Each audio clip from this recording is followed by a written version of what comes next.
look like snowflakes. And penises. Everyone is a little bit different.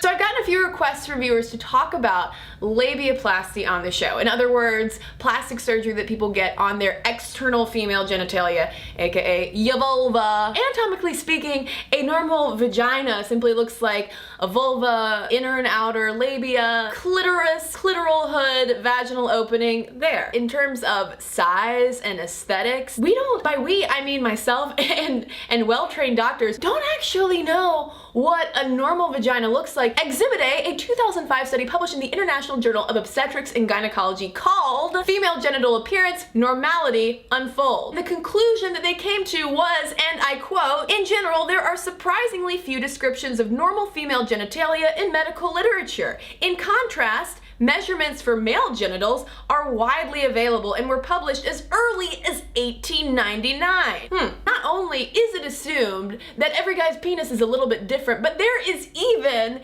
an old saying about not being the size of the boat, but the motion of the ocean. They've got data, they've got rhymes. We know a lot about penises. When it comes to vaginas though, in 2005, what do those crazy things look like? Exhibit B is a 2010 study called Visual Depictions of Female Genitalia Differ Depending on the Source. How did I get that out? Like the Exhibit A study, it notes how, quote, very little research has attempted to describe normal human variation in female genitalia. No studies have compared the visual images that women might use in constructing their ideas of average and acceptable genital morphology to see if there are any systematic differences. What this study did was look at the images of vaginas depicted in human anatomy textbooks, feminist publications, pornography. If you're looking at a bunch of porn, you're going to assume, as the porn will display for you, that smaller is better. If, however, you're looking at feminist publications or human anatomy textbooks,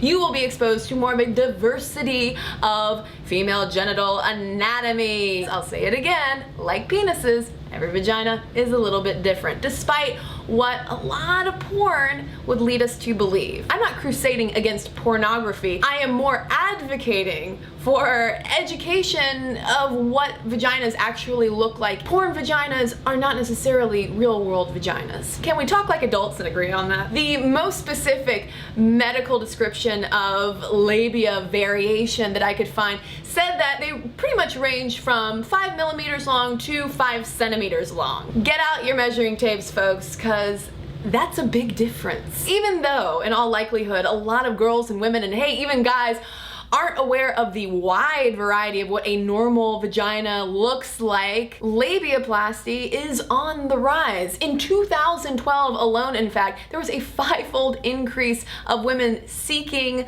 cosmetic surgery for their vulvas. There are medically legitimate reasons for seeking a labiaplasty. If labia are large enough, they can cause discomfort in your clothing, can cause a lot of friction, intercourse can be painful. Researchers are finding more and more with this rise of labiaplasty, a lot of it is compelled simply by aesthetic concerns. Another study published in the British Journal of Medicine which found even when doctors reassured women that their vaginas were perfectly normal, 40% of them still proceeded with a labiaplasty. Today in the United States, for instance, we have anywhere from 5,000 to 50,000 women per year who are shelling out $3,000 to $10,000 out of pocket, because this typically is not covered by insurance, to get part of their vulvas removed. In the UK, the rise of labiaplasty has been similarly swift, to the point that last year the Royal College of Obstetricians and Gynecologists issued a statement saying that